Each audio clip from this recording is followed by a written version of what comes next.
peer review process is a very interesting process of assessment and evaluation. It starts with a desk study whereby the team members organize themselves. They review important literature related to biodiversity, which brings us to the second stage, which is the in-country visit itself, whereby key stakeholders are consulted. In the process, we are able to either validate or reject. The hypothesis making is important for us to be able to conduct the process in an efficient way as possible. After the consultation process, we prepare the report. Main writing is done at home, where there is a continuing exchange among the members of the VPR with the support of the CBD Secretariat team. Once we have organized a draft report, we vet it with the host country, obtain their feedback. In case there are issues of facts, these are resolved. With that feedback assimilated in the report, we then prepare a final report. So we will notice that the VPR process has the rigor of an independent evaluation process. No? But at the same time, the value addition of VPR is that it has more opportunities for creating ownership of the process. For the VPR process, which I participated in 2018 in Uganda, we were there for almost a week.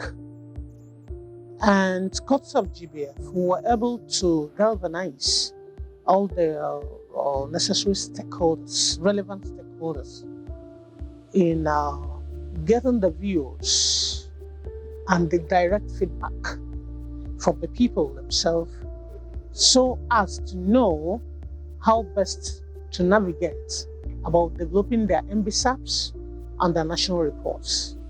The other contribution which we learned basically from the expert from Zimbabwe is the issue of research and innovations, the involvement of universities and the research institutions, the involvement of the academia is very important.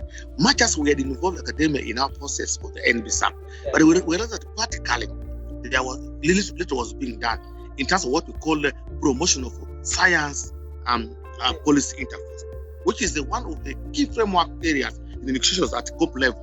How do we promote policy which is evidence-based? What we call evidence-based policy for information can only come through research, can come through science.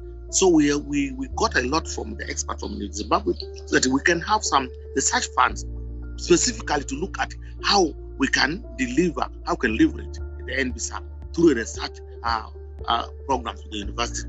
Like it's areas where we need to do more research for innovations and development in terms of investment and what we call the innovative financing, biodiversity financing.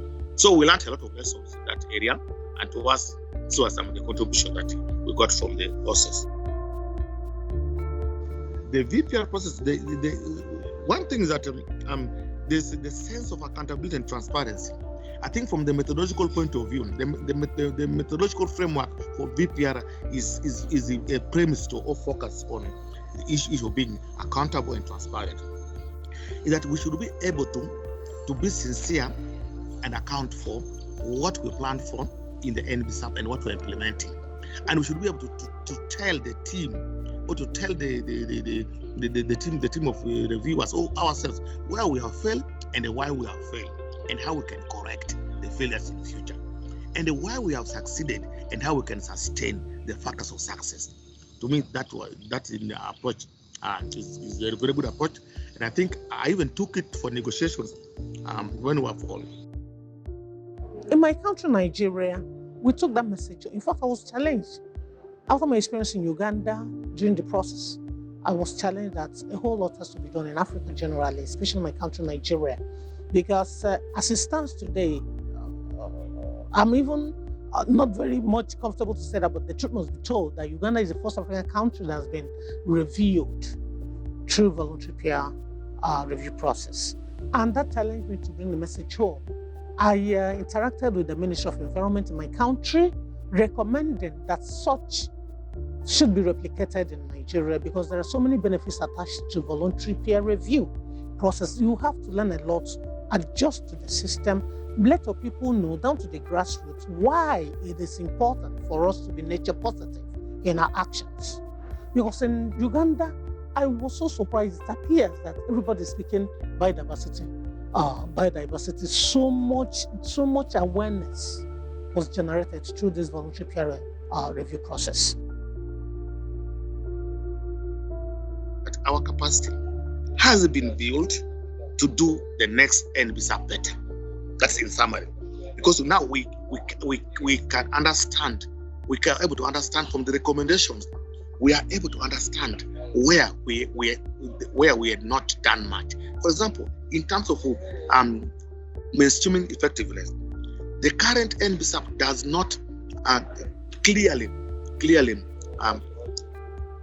give out how we have mainstreamed energy sector, how we have mainstreamed agriculture, which is now a target 10 in the GBF, how we have mainstreamed gender, how we have mainstreamed spatial planning tools, especially in EIA, and the more so to be part of what should be in the NBSAP as one of the tools for effective NBSAP. And this to us now, we have now learned that lessons. We have built that capacity. Now we are able to have a better NBSAP. And I can assure you that you're going to ask for now, we are going to have one of the best NBSAPs because of what we went through to the PPR. The lessons learned revolve particularly in terms of the methodologies used.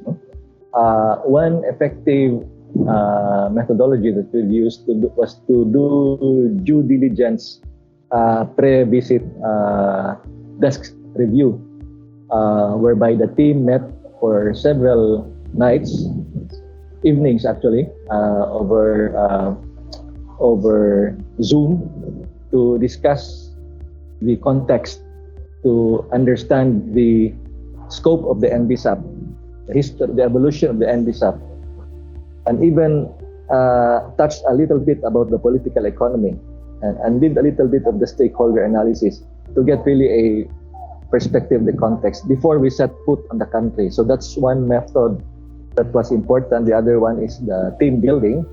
It's important because coming from different countries and different cultures, we had to really adjust to each other over a short period of time.